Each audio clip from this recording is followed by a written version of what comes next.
venu en nombre, Monsieur le maire, Monseigneur, Monsieur le curé, chers partenaires, chers habitants, oserais-je dire chers amis, avant toute chose, permettez-moi d'excuser très officiellement plusieurs personnalités qui n'ont pas pu être présentes à nos côtés aujourd'hui. Monsieur Christian Poiret, président du département du Nord, mais le département est représenté néanmoins par des collègues. Monsieur Damien Castelin, président de la MEL, Monsieur Paul-Marie Clodon, préfet délégué à l'égalité des chances, et Madame Larchy, conseillère régionale, déléguée au devoir de mémoire et à l'inventaire du patrimoine, ainsi que toute l'équipe de la sauvegarde de l'Art français. Nous les remercions néanmoins très chaleureusement pour leur soutien constant. Nous avons en revanche la joie d'accueillir les 5 types en retard, M. Multon, directeur de la DRAC, on a placé déjà à côté de mon collègue Jean Ferrat, et monsieur le doyen du Barreul, Yvan Pagnier, qui est là. Merci de votre présence. Et votre présence, ainsi que vous tous, donne toute sa profondeur culturelle et spirituelle à cette cérémonie. Merci également au groupe lillois Soumit Chavo, qui nous a accompagnés musicalement pendant que vous arriviez dans cette magnifique église et que nous retrouverons tout à l'heure lors du cocktail. C'est bien ça. Si nous sommes réunis tous ce soir, c'est pour célébrer bien plus que la fin d'un chantier. C'est la renaissance d'un édifice qui traverse les siècles, témoin d'histoire, de vie et de gestes partagés. Commencés en octobre 2021, les travaux s'achèvent aujourd'hui, 4 ans plus tard, n'est-ce pas, monsieur l'architecte? Je ne le vois plus. Asseyez là. Je vous avais perdu. Après un parcours très exigeant, mais passionnant, 4 années pour redonner souffle, dignité et lumière à cette église que tant de générations ont connue. Ce chantier s'est déroulé en 3 grandes phases, presque 3 chapitres d'un même écrit. La première phase, dès 2021, a commencé par la pose de l'échafaudage autour du clocher, qui menaçait de s'écrouler à chaque bruissement de cloche. Nous y avons découvert un monument beaucoup plus anémique qu'attendu. Un nombre important de pierres devait être remplacé. Cette étape, prolongée jusqu'en avril 2023, a permis de sauver et de consolider ces veilleurs de pierre qui dominent la ville depuis des siècles. L'échafaudage a ensuite glissé du clocher vers la nef, ouvrant la deuxième phase. La découverte de la nef et du transept au printemps 2023, puis un diagnostic approfondi des charpentes en mai. Comme on examine la destination, cette étape a malheureusement révélé la véritable ampleur des travaux. Permis de réévaluer le coût, n'est-ce pas, monsieur le maire, et ajuster la programmation. Les interventions plus concrètes ont pu démarrer ensuite, pour s'achever en mai 2024. Enfin, la troisième phase, de mai 2024 à octobre 2025, a réuni et achevé l'ensemble.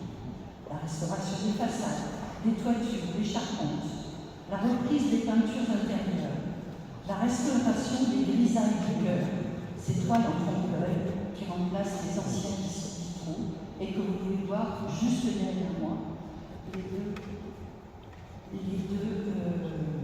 grisailles de cœur qui étaient complètement noircies et indécelables pour un œil non averti. Et ensuite, la rénovation complète de l'éclairage, redonnant à l'édifice son atmosphère de clarté et de recueillement. Pour mener à bien une telle entreprise, il a fallu une véritable force collective. Et je veux saluer la maîtrise d'ouvrage avec Benoît Roussier de la DPB. Si les gars, voilà. Parce que je n'ai pas repéré où vous étiez assis comme allongé. Voilà. Donc vous faites un petit signe quand je vous cite. La maîtrise d'œuvre, menée par M. Vincent Brunel, architecte en chef des monuments historiques, qui est là, et qui prendra la parole à ma suite. Les entreprises dont le savoir-faire remarquable a fait honneur au métier du patrimoine, le diocèse et la paroisse, qui ont fait preuve d'une patience et d'une disponibilité exemplaires, y compris lors des fermetures temporaires imposées par la sécurité, n'est-ce pas, monsieur le curé? La DRAC, pour son accompagnement attentif et ses conseils précieux sur cet édifice inscrit en totalité et dont le portail est classé. J'adresse également mes remerciements à mon collègue Jean Berlin, adjoint aux travaux, et puis Mélanie Loss, qui est la personne du service culture. Même si beaucoup de gens vous connaissent dans l'Assemblée, c'est elle qui a été à pied d'œuvre depuis toutes ces années et qui a suivi ce dossier d'une main de maître. Un enfer dans une main de loup. Non, c'est pas vrai. J'adresse également un chaleureux merci aux Villerois, évidemment, et aux habitants du quartier, et aux paroissiens de la paroisse Canet. Votre patience, votre attachement et parfois votre indulgence ont permis cette renaissance et qu'elle se fasse dans les meilleures conditions possibles.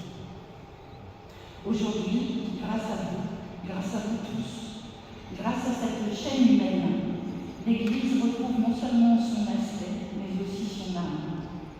Elle redevient un lieu de vie, un lieu de culture, un lieu de spiritualité et un repère pour chacun dans le quartier. Et pour approfondir encore le regard porté sur ce travail absolument exceptionnel, je vous propose maintenant de donner la parole à celui qui en connaît chaque pierre, chaque couleur, chaque secret, M. Vincent Brunel, architecte en chef des monuments historiques.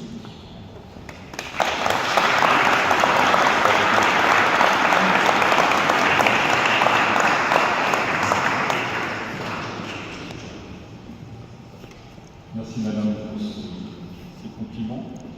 Monseigneur, Monsieur le maire, Mesdames, Messieurs, tout d'abord je voudrais vous remercier, Monsieur le maire, de votre efficacité, de votre patience, parce que c'est la deuxième inauguration que je connais avec vous à l'île de Place.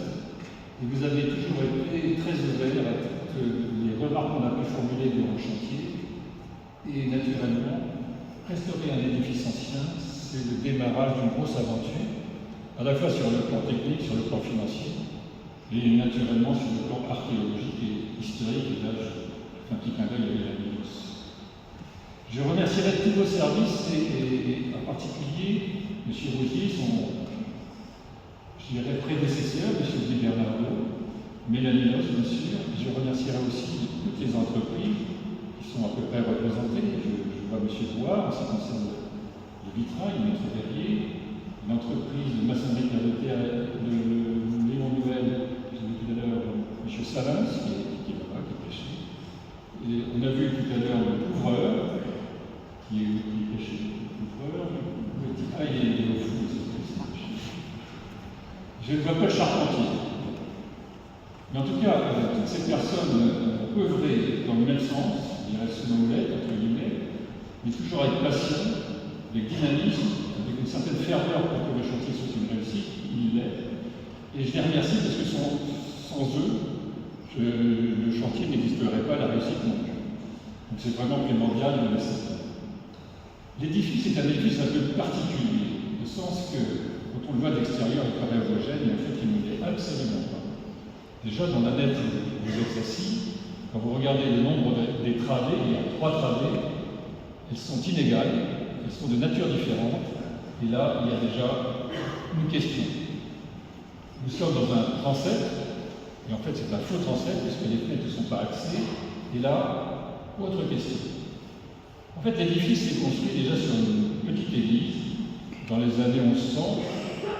Elle s'est agrandie au XVIe siècle, elle s'est agrandie et restaurée au XVIIIe. Et le grand travail qui a été fait, c'était dans les années 1850 avec l'architecte Martin.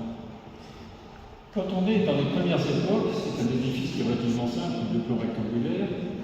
On arrive dans les périodes du XVIe siècle avec une nef et des bas-côtés et des chapelles.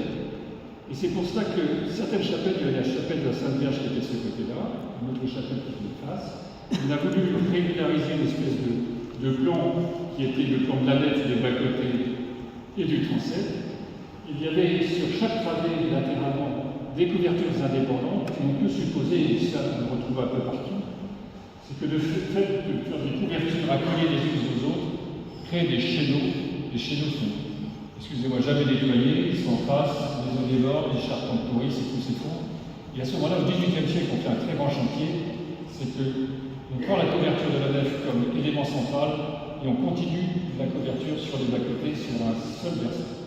C'est pour ça qu'aujourd'hui, vous avez ces grands versants qui sont impressionnants et qui rivalisent un peu avec la verticalité de la tour. C'est intéressant sur le plan esthétique. Là, il y a d'autres anecdotes en ce qui concerne les baies. On peut imaginer que ces baies 16e peuvent avoir des remplages avec des mulots centraux et des éléments de fenestrage de parties hautes différents. Et puis on se retrouve avec le 19e siècle où on ouvre tout, on enlève la maçonnerie. Et on a des complexités, et en particulier ici, dans cette grande fenêtre, on a vu avec M. Brouard, avec son atelier, plein de questions concernant la mise en œuvre des panneaux et une géométrie qui est complètement imparfaite dans les parties supérieures. Et là, il y a un très beau travail qui a été fait, il y a des travaux d'artistes, et quand on le regarde, ça paraît normal. Et puis il y a des autres anecdotes en ce qui concerne l'aménagement du mobilier, c'est qu'effectivement, quand on parlait de grisaille dans ces fenêtres, bien là aussi, il y a avec aussi l'évolution par rapport à la liturgie, de refaire des chœurs et de refermer avec l'autel central, on bouche les fenêtres. Elles disparaissent par certains côtés et on a eu le malheur de recréer à l'extérieur des bouchements en maçonnerie et on a essayé de redonner quelque chose à l'extérieur qui n'était pas parfait, enfin c'était une essai. Voilà grossièrement l'histoire de l'édifice. Pour terminer, l'intérieur a été remis en valeur avec ces peintures. Différentes recherches ont été menées en stratigraphie pour vérifier quelles étaient les colorations d'origine. On s'est retrouvé avec ce panel en fait, de couleurs qui étaient les couleurs du 19e siècle. Et dans la partie du cœur, on a des choses beaucoup plus intéressantes. Il y a des décorations qui sont vraiment du 18e siècle avec des éléments de dorure sur les principaux éléments de nervure. Et ce qui est merveilleux, c'est que vous aviez remis en place tous ces beaux tableaux, ce qui fait que l'édifice est un édifice architectural, mais c'est une véritable histoire du mobilier et de la peinture murale. Et le dernier point que je citerai, c'est le portail, un portail qui porte les armes de Charles Quint, ce qui est relativement rare dans cette région. Et le meneau central, comme vous le rappeliez, madame, la porte est cassée de maçon. Le meneau d'origine a été placé sur le côté et on a refait une copie sur la partie actuelle. Je vous remercie de votre attention.